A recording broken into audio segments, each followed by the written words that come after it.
Hi, my name is Kelly, and I'm a homeschooling mom to one. I have two children. One's in school, and the other one's homeschooled with me. And the one that I homeschool, she is 16 years old, and she has Down syndrome. And typically what I do is I have unit studies for her. And right now we're doing a unit study on a book called A Wolf Called Wanderer by Roseanne Perry. And so basically we read about 1 to 2 chapters a day, and then we do other activities with it. Our main spine for the book, if you'd say, is we have a unit study or a novel unit by Krista Joy for special needs for special kids, and it is a I don't know, worksheets that go with the book. And there are worksheets that she can do. Basically, she does these independently, and they have a bunch of different topics that go with it for things. And she has lots of books that have these that go with them. And there's also a set of questions that go with them too, that she can answer. My daughter can read these questions, and for the most part, sometimes I do help her with the reading of them. So that is the main thing that we use. But we also have lots of other things that we do with it. So some of the things that we do is we pull in a lot of science. So this is the book that we're going to use for this one. We use this animal book a lot for if we have a book with an animal in it, I try and find the animal. And so this is the one about wolves, and there's a little thing that you can read and fill out. We have not done this yet. And then there's the wolves, and this is a short story about them. It's a factual story about wolves, and with a picture at the end of it. So we use this. We use a lot of the readers, like the Step Into Reading. If I can find one like this, these are great. About that level. Again, factual readers for her to learn about the wolves. I also have this one from Usborne, Wolves. This one's kind of cool because it also has owls on the other side. We did this one with Poppy. But this is the wolves one. And then I have one about the forest that the wolves are going to be going in. So we learn about all the different animals in the forest. I like this one, especially for the pictures. I read this one to her, and we talk about the different animals that they would see. We also have a subscription to the magazine Ask, and sometimes I can get these to go along with. And this one's all about different forests and how the trees work. So we haven't done this one, but this one's kind of neat. And then, I didn't mark it in here. Oops. We have an activity book with wolves in it. Wolves 94. So we have like a wolf activity page to do in there.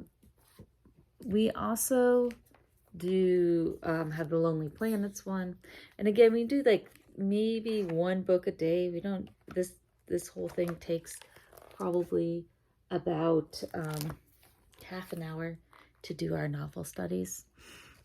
And then I also have this book. So when we finish A Wolf Called Wanderer, we're going to talk about the reintroduction of the wolves to Yosemite and how that went, and this will be our next book after that. So the wolves and how the wolves fit into the ecosystem there. And just because it's fun, we have this, and so she can listen to the wolves howling on there.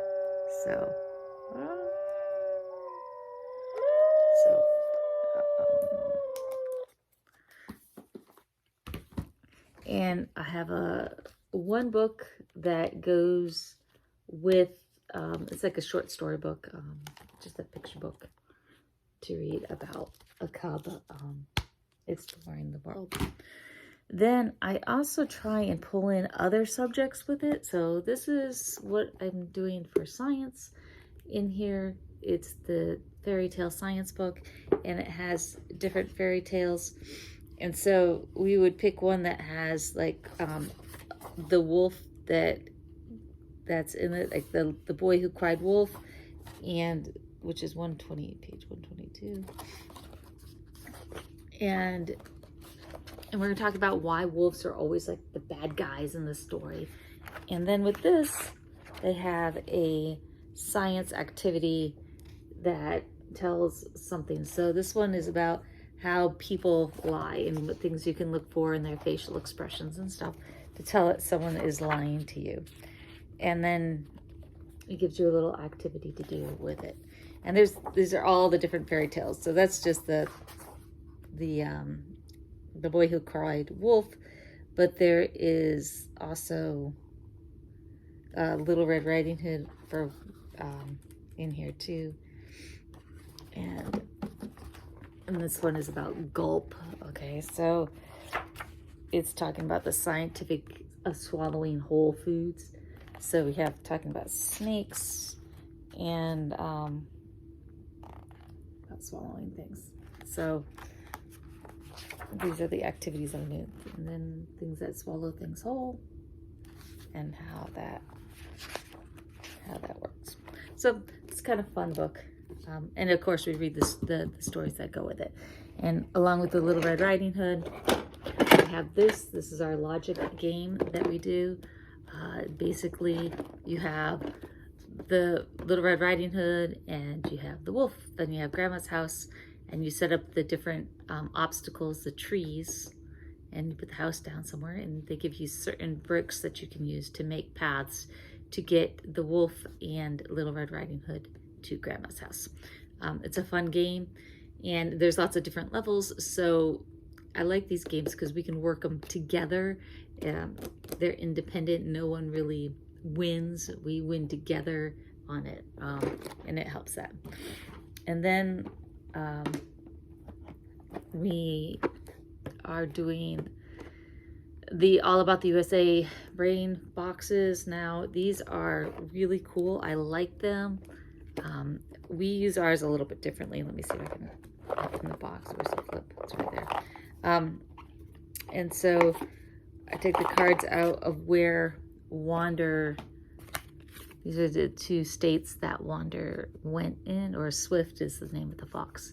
And on the back, there are questions that we can answer, and then we can use our map skills to remember this. Now you can look at it, memorize it, and then go back here. But for us, that's kind of hard. So we read the question, and then we we look at the card to find the answer for it.